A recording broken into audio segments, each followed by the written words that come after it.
What's up, people? All right, so we got the Jeep back. But first, what happened? Where's it been? Most of you know, most of you that have been following understand that a month ago, September 13th, I was at Atco Raceway, Dragway, whatever you want to call it.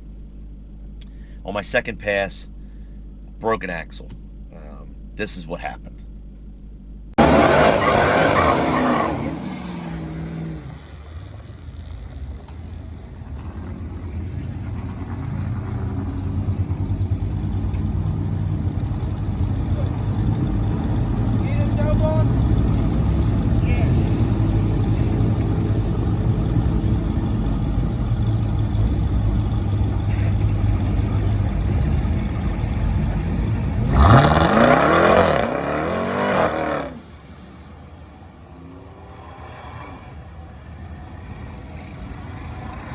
We go.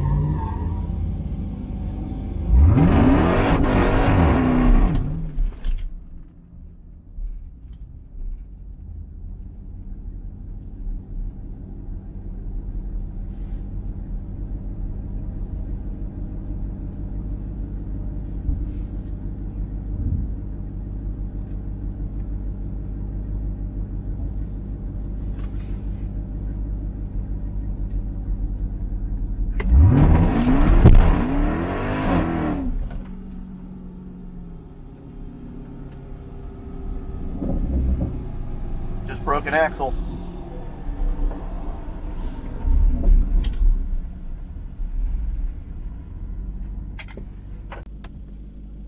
So that sucked. We kind of anticipated it. We had been talking about replacing the axles weeks prior to that with the G-Force Outlaws.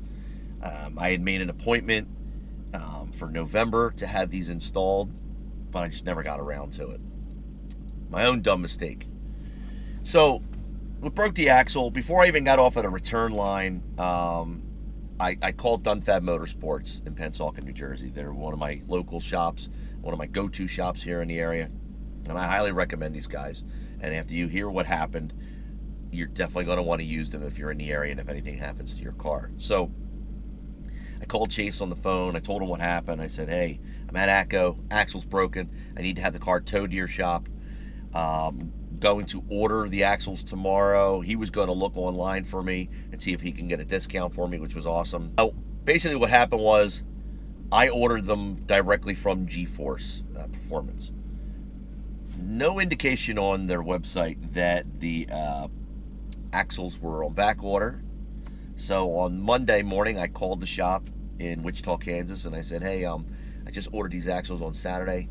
How long until they get here? And they're like, maybe 2-3 weeks. So I understand. It happens. I wasn't too upset about that. I told Chase and Evan over at DEFECTIVE, hey man, my car's going to be here for a while. So 2 weeks went by and I finally got a notification. Only 2 weeks. I was really lucky that I had got the axles on the way. And in the meantime, we had talked to Mike from B. Woody Performance and we ordered his suspension kit.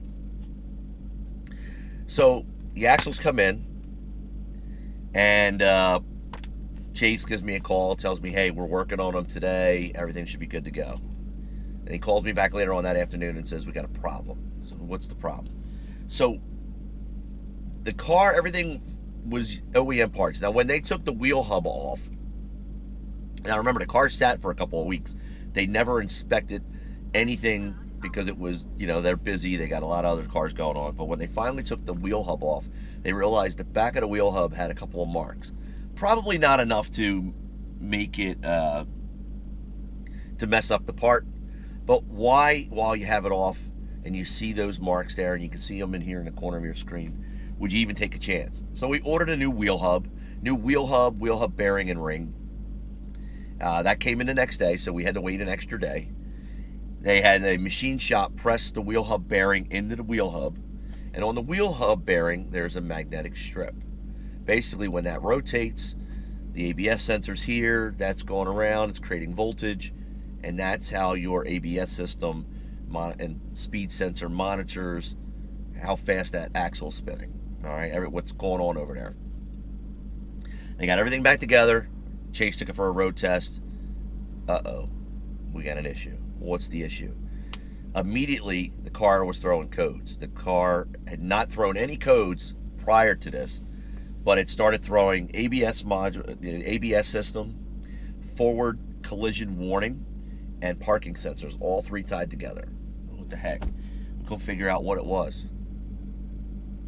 So we figured maybe when the explosion happened in the axle, because it was a violent pop, that it damaged the ABS sensor. So we ordered another one.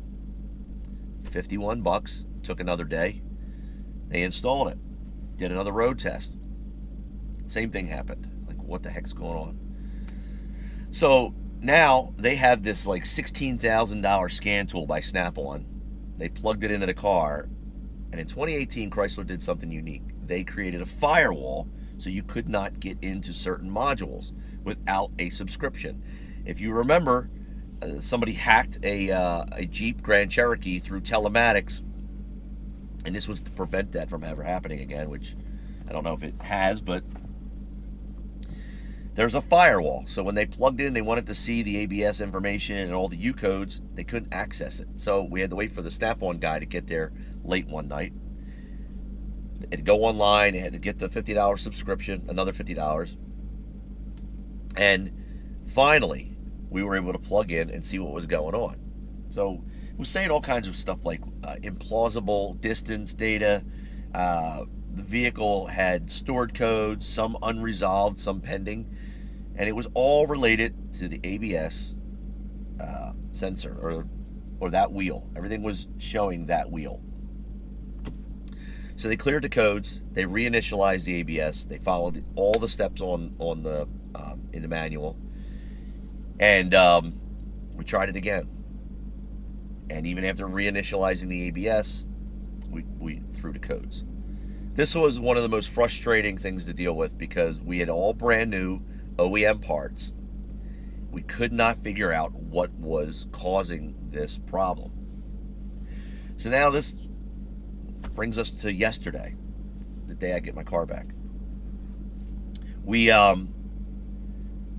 figured the night before that the only thing that could be doing this, everybody was in agreement, and thanks to Mike at B. Woody for connecting me with Travis. He's a Mopar tech.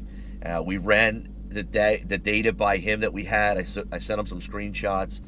He basically came to the same conclusion that Chase and Evan at Dunfab did, that it is a possibility that the brand new wheel hub bearing with that magnetic strip that we bought was either defective or installed incorrectly.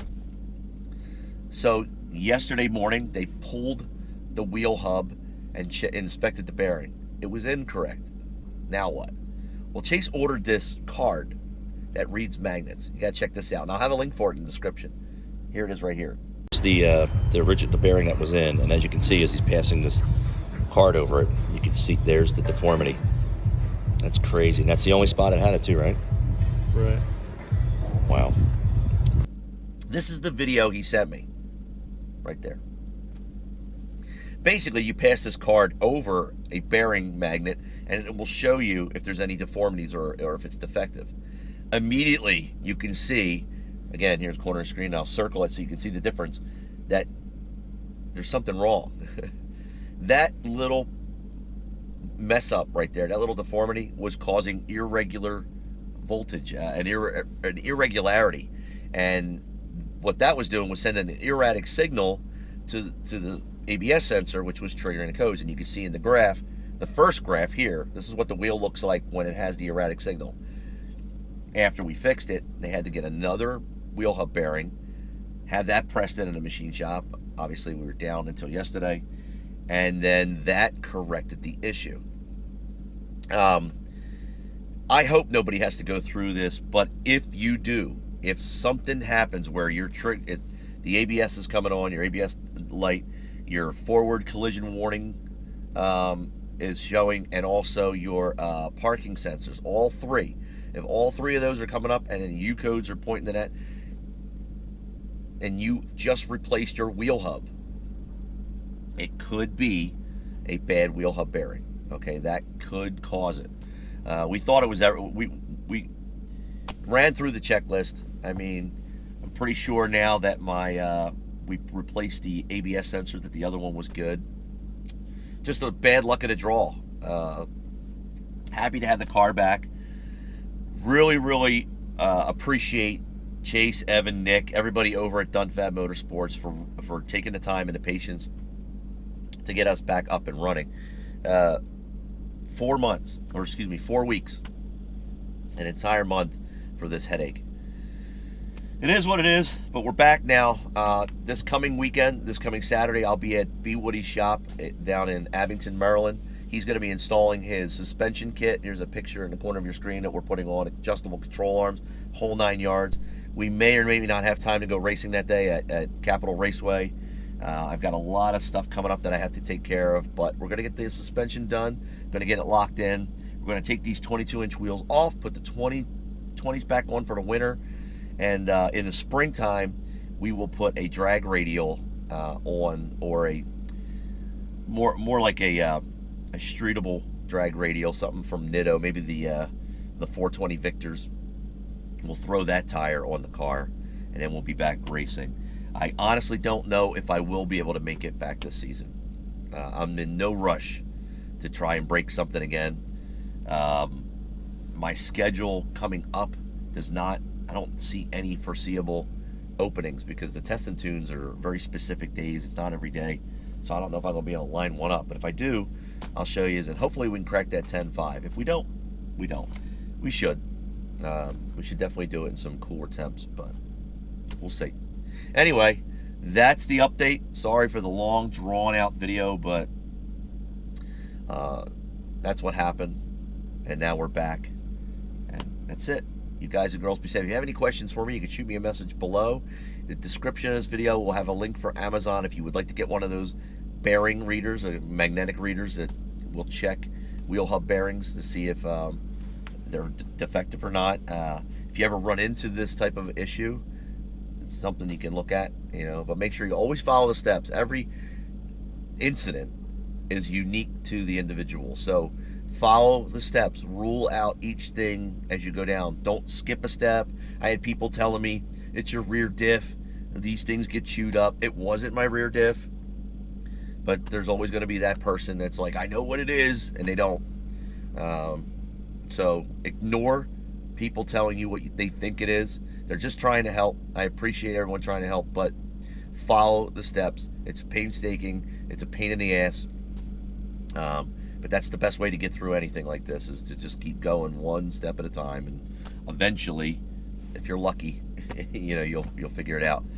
Do me a favor, hit that like button, hit that little bell notification right next to it, down here in the corner. If you would, click subscribe. We have a giveaway coming up. I'll be giving away a Blackview dash cam along with a Power Magic Ultra battery. And that's it. You guys and girls be safe. I'm out.